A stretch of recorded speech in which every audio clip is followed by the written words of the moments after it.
To automatically assign a tax to, for example, at the state level, you'll see here I have it's called a fiscal position in Odoo, and I have one for New York State, which applies a New York State tax, which I just put as 80% to be drastic here. And the way it works is it'll assign it automatically to a contact. So if I look at a customer and I say here, his name is Nick Jacob, and if I save this, watch fiscal positions here. No state, Odoo doesn't interpret it, nothing. But if I change the state, to example, to New York and save it, the fiscal position is set as New York State. And then if I go to the orders and create, for example, I'll do this John Doe, where the fiscal position I can see here is nothing.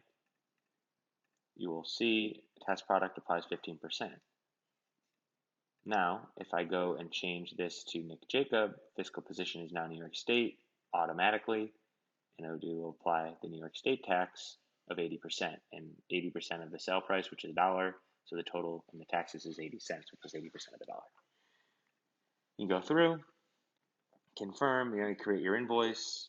It's going to apply those, the fiscal position is here, New York State tax. Once you validate it, again, it's going to look at the journal entries. You'll see the tax has been applied, the New York State tax, all the postings, etc. And then, you'll be able to look at a tax report, which will show you how much tax was spent. And this is the example of state. You can drill down and look here, tax received in February. You can also do filter out the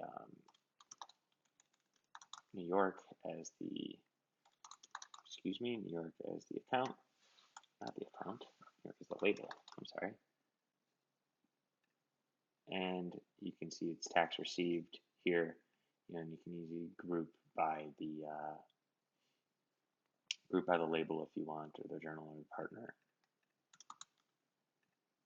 And I'll show you New York State tax, $1.60 has been received against that base amount. And that'll be the same concept for the city tax as well, except you'll just add another tax on for city, or you'll combine it with the state, depending on how you want to work, and you'll see a list of all that. So you'll see for New York State, what you'll do is you can easily save this as a report here, New York, something like that. So you'll come in to your tax report, drill into New York State, and you can easily filter the New York State tax, and I'll show you everything just like that.